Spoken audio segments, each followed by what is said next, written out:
inilah kualitas ahli daripada Profesor Dr. Edward Umar Syarif Haris SH.M.Hum telah memberikan keterangan palsu di bawah sumpah di depan persidangan ini.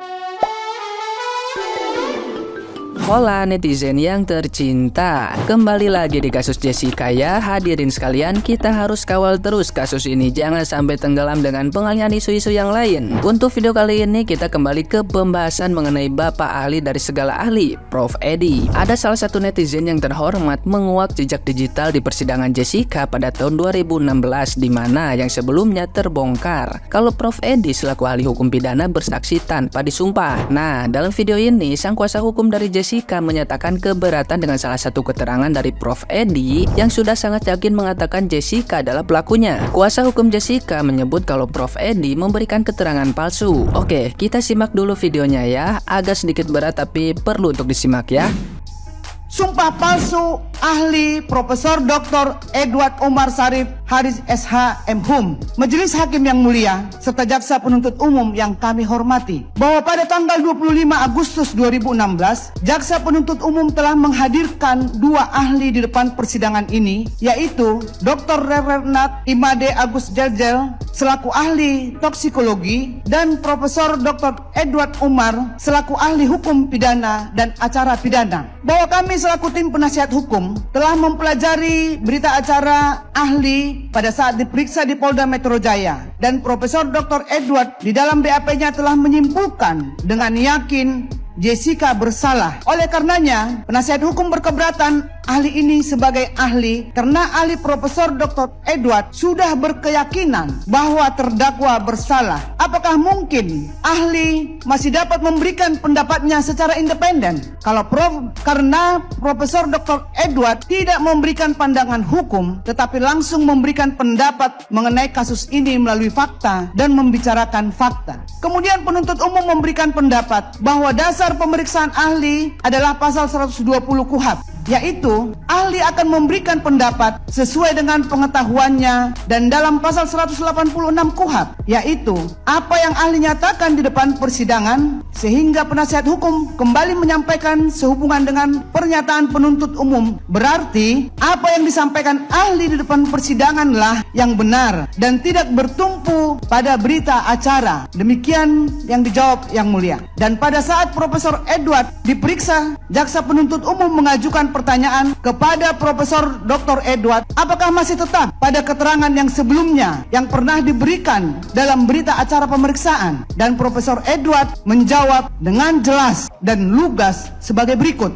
Begini, ketika saya diperiksa di tingkat penyidikan itu, kalau tidak salah ingat, berita acara pemeriksaannya lebih daripada 140 halaman yang mulia. Tetapi sebetulnya inti dari BAP itu hanya ada 3 pertanyaan. Pada pertanyaan nomor 10, nomor 11, nomor 12. Itu yang pertama yang ingin saya katakan. Yang kedua, saya memang sengaja untuk minta tidak disumpah. Mengapa saya minta untuk tidak disumpah? Karena saya katakan bahwa ketika kita ditanyain dalam suatu berita acara pemeriksaan, ini kan penyidikan masih berjalan terus, sehingga jawaban kita sebatas pada bukti yang disodorkan oleh penyidik. Yang ketiga, berita acara pemeriksaan bukanlah barang bukti. Dia hanya sebagai guidance. Yang menjadi bukti adalah apa yang ahli katakan dalam sidang pengadilan. Keempat, sepanjang fakta dalam persidangan sesuai dengan apa yang ada dalam berita acara pemeriksaan itu, maka pendapat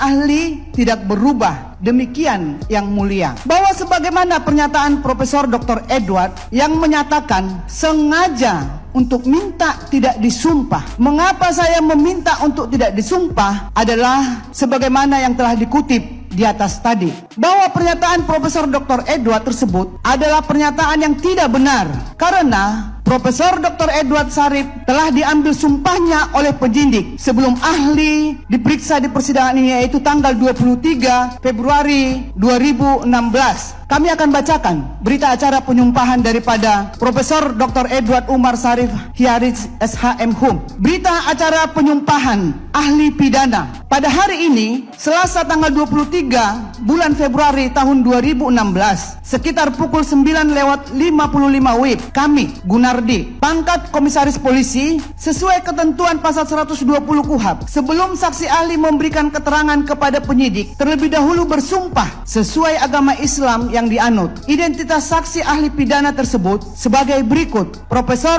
Dr. Edward Omar Sarif Hiarij SH M.Hum, lahir di Ambon tanggal 10 Februari 73, agama Islam, pekerjaan guru besar hukum pidana Fakultas Hukum Universitas Gadjah Mada Yogyakarta. Pertanyaan penyumpahan: 1. Apakah keterangan yang akan saudara berikan dalam berita acara pemeriksaan adalah benar semua? Jawaban yang disumpah: ya, benar semua. 2. Untuk itu, bersediakah saudara mengucapkan sumpah? Ya, saya bersedia. Ketiga, agar saudara ikuti. Ya, demi Allah, saya bersumpah bahwa saya sebagai seorang ahli telah akan memberikan keterangan yang sebenar-benarnya menurut pengetahuan dalam bidang keahlian saya. Apabila saya tidak memberikan keterangan yang sebenar-benarnya, saya akan mendapat hukuman dari Allah Subhanahu wa Ta'ala. Demikian berita acara penyumpahan ini dibuat dengan sebenar-benarnya atas kekuatan sumpah jabatan, kemudian ditutup dan ditandatangani di Jakarta pada hari, tanggal, bulan serta tahun tersebut di atas. Penyidik Gunardi, Kompol NRP 5808 1141 ditandatangani. Yang disumpah Profesor Dr. Edward Umar Sarif Hiarij SH M.Hum ditandatangani. Saksi-saksi Grahana SE ditandatangani. 2. Tugianto SH ditandatangani. Jadi inilah kualitas ahli daripada Profesor Dr. Edward Umar Sarif Haris SH M.Hum, telah memberikan keterangan palsu di bawah sumpah di depan persidangan ini. Hal ini melanggar pasal 242 ayat 2. Nah, gimana nih menurut netizen yang maha benar? Silahkan berkomentar ya. Saya adalah bagian dari negara Indonesia. Saya adalah bangsa dan rakyat Indonesia. Dan jujur, saya merasa marah dan sangat kecewa dengan keadaan yang terjadi saat ini, di mana salah satu pemimpin tertinggi dari suatu kementerian pemerintahan yang memegang kebijakan akan hukum dan hak asasi manusia, yang merupakan pengajar perguruan tinggi dan memiliki gelar sebagai seorang profesor, dengan ringannya mengujarkan penghinaan kepada rakyat negaranya sendiri. Beliau menampilkan seluruh kritik yang disampaikan oleh rakyat, menutup mata dan telinga atas banyaknya pelanggaran hukum yang terjadi pada suatu kasus yang beliau pun terlibat dalam proses peradilannya. Pertanyaannya, apakah hukum di negara ini hanya milik empunya kuasa? Apakah keadilan hanya bisa diberikan pada pihak yang memiliki koneksi? Dan apakah kebenaran bukan lagi suatu hal yang bernilai luhur bagi peradilan di negara ini? Sampai banyak pihak yang terkait dengan kasus ini bisa merasa berhak menjadi ahli di atas segala ahli dalam berbagai bidang untuk menguasai seluruh sorotan dalam pencarian fakta suatu kasus peradilan, di mana lagi norma dan etika bisa dijunjung apabila sumpah akan Tuhan dan kitab suci sudah ternodai dengan mudahnya oleh tutur dusta demi suatu kemenangan. Dan apakah ini sebuah kompetisi? Kompetisi akan apa? Kemenangan apa yang sebanding dengan kehancuran suatu bangsa yang tercerai-berai, terjajah rasa takut akan ketidakpastian hukum negaranya sendiri. Begitu rapat kubu yang terus ditata untuk menutupi satu persatu ketidakbenaran proses peradilan dalam pencarian fakta suatu kasus. Banyak pasal dan prosedural hukum yang sudah diabaikan, mulai dari pembuktian penyebab kematian berdasarkan otopsi oleh dokter forensik, pengambilan barang bukti, penyidikan ahli berdasarkan barang bukti yang tidak sesuai dengan proseduralnya, hingga keterangan para ahli yang terus berganti tanpa dasar pijakan ilmu dan profesi. Asumsi terus bertumbuh liar dan mendominasi dalam peradilan, sehingga peradilan hukum seperti panggung sandiwara yang terus tersusun secara sistematis. Dan hal ini seperti penuh dengan hingar-bingar untuk para pelakon yang ada di dalamnya. Kemana hilangnya fakta dan keilmuan yang menjadi senjata utama peradilan hukum di negara ini? Sampai-sampai negara ini, negara yang sedang berjuang untuk kemajuannya, harus menjadi tontonan dan mendapatkan keraguan oleh dunia. Saya, rakyat Indonesia, dan sejak banyaknya kasus yang dicurangi oleh oknum-oknum hingga yang dicurangi oleh oknum petinggi di negara ini mulai mencuat ke permukaan, sebanyak itu pula kekhawatiran saya sebagai rakyat terus memuncak. Karena mungkinkah selanjutnya kami, rakyat yang akan dikorbankan? Tolong tunjukkan kepada kami ruang bersih tanpa praduga. Tolong tunjukkan kepada kami bukti nyata tanpa asumsi. Tolong tunjukkan kepada kami bahwa kami masih bisa mempercayai dan merasa aman di negara ini. Karena terlalu banyak bukti dan pernyataan yang sudah dibanjiri kepada kami dan berbanding terbalik satu persatu dengan sendirinya. Karena terlalu banyak uang kosong yang tidak terisi dalam proses penyidikan kasus ini. Karena terlalu terkejutnya kami mengetahui begitu banyaknya petinggi yang terlibat dalam penyidikan kasus ini. Terlebih dengan leluasanya keluarga korban yang seharusnya tidak terlibat langsung dalam tiap penyidikan kasus ini. Mulai dari mengatur ketentuan boleh atau tidaknya otopsi, memiliki dan menyimpan barang bukti, dan melakukan penyidikan pribadi di TKP dan kepada saksi-saksi yang terkait dengan kasus ini. Belum lagi perihal para ahli yang memiliki kapasitas berlebihan hingga melewati batas hak keterlibatannya dalam menganalisa dan menyampaikan hasil penyidikannya sesuai dengan bidang keahlian dan keilmuan yang dimiliki.